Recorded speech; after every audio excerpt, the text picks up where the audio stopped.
Assalamualaikum warahmatullahi wabarakatuh. Perkenalkan, nama saya Citra Ayu dengan NIM 3922150023 dari Prodi Teknik Informatika Fakultas Sains dan Teknologi Universitas Pancasakti Bekasi.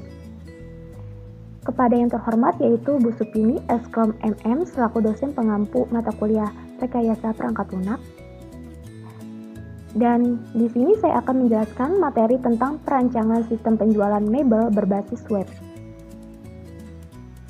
Untuk pengertian dari perancangan sistem penjualan mebel berbasis web yaitu membangun suatu informasi penjualan berbasis web yang meliputi promosi dan penjualan produk dengan menyusun suatu sistem, baik itu sistem fisik maupun non-fisik, yang optimum untuk waktu yang akan datang dengan memanfaatkan informasi yang ada. Untuk konsep dasar webnya sendiri, di sini saya akan menjelaskan satu persatu. Yang pertama ada internet. Internet itu merupakan kependekan dari kata internet work, yang berarti rangkaian komputer yang terhubung menjadi beberapa rangkaian jaringan. Untuk istilah di dalam internet, yang pertama ada www, yang merupakan kumpulan dari web server di seluruh dunia yang dapat menyediakan data dan informasi untuk dapat digunakan secara massal. Yang kedua ada website, yang merupakan kumpulan dari halaman web yang sudah dipublikasikan di jaringan internet dan memiliki domain atau URL. Uniform Resource Locator, yang dapat diakses semua pengguna internet dengan cara mengetikkan domainnya.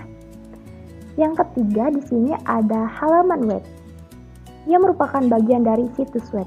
Nah, apabila situs web diumpamakan merupakan sebuah buku, maka halaman web itu merupakan lembaran-lembaran kertas penyusun buku tersebut. Selanjutnya di sini ada yang namanya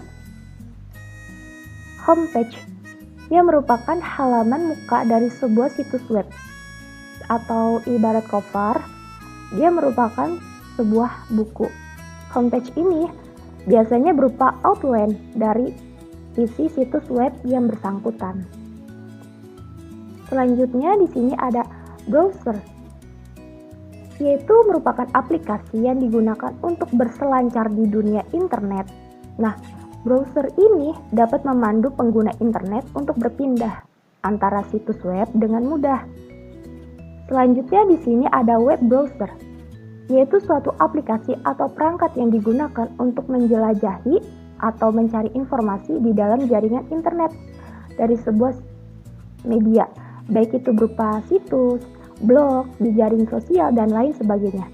Kemudian disimpan atau tersimpan di dalam komputer. Selanjutnya yaitu HTTP, adalah protokol yang digunakan oleh web server dan web browser. Gunanya untuk apa? Untuk dapat berkomunikasi antara satu sama lain.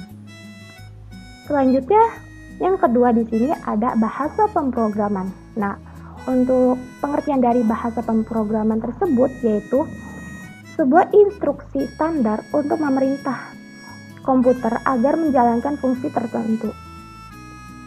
Nah, beberapa bahasa pemrograman yang biasa digunakan yaitu berupa HTML, HPP, CSS, dan juga JavaScript. Selanjutnya yang ketiga di sini ada basis data atau bisa disebut dengan database, yang merupakan kumpulan data yang dikelola sedemikian rupa berdasarkan ketentuan tertentu yang saling berhubungan sehingga mudah dalam pengelolaannya. Untuk aplikasi database yang kita gunakan terdiri dari dua aplikasi. Yang pertama ada MySQL, adalah sistem manajemen database relasional dengan mode client server. Yang kedua di sini ada PHPMyAdmin, yang merupakan aplikasi berbasis web yang berfungsi untuk mengelola database MySQL atau bisa disebut juga sebagai tool atau alat database. Yang terakhir di sini ada model pengembangan perangkat lunak. Untuk modelnya sendiri kita menggunakan metode waterfall, yaitu sebuah metode pengembangan software yang bersifat sekuensial dan terdiri dari 5 tahap yang saling terkait dan mempengaruhi. Untuk 5 tahap di sini Saya akan menjelaskan satu persatu. Yang pertama di sini ada requirement, yaitu seluruh kebutuhan software harus bisa didapatkan di dalam fase ini, termasuk kegunaan dan juga batasan dari software tersebut. Yang kedua ada software design, yaitu pengembangan akan menghasilkan sebuah arsitektur sistem secara keseluruhan. Nah, untuk tahap ini menentukan alur perangkat lunak hingga pada tahap algoritma yang detail. Yang ketiga ada implementation. Untuk tahap ini dilakukan programan pembuatan software yang dipecahkan menjadi modul-modul kecil, nantinya akan digabungkan dalam tahap berikutnya. Selain itu, di dalam tahap ini juga dilakukan pemeriksaan terhadap modul yang dibuat. Gunanya untuk apa? Untuk memastikan apakah sudah memenuhi fungsi yang diinginkan atau belum. Yang keempat ada verification. Nah, verification ini dilakukan penggabungan modul-modul yang sudah dibuat dan dilakukan pengujian.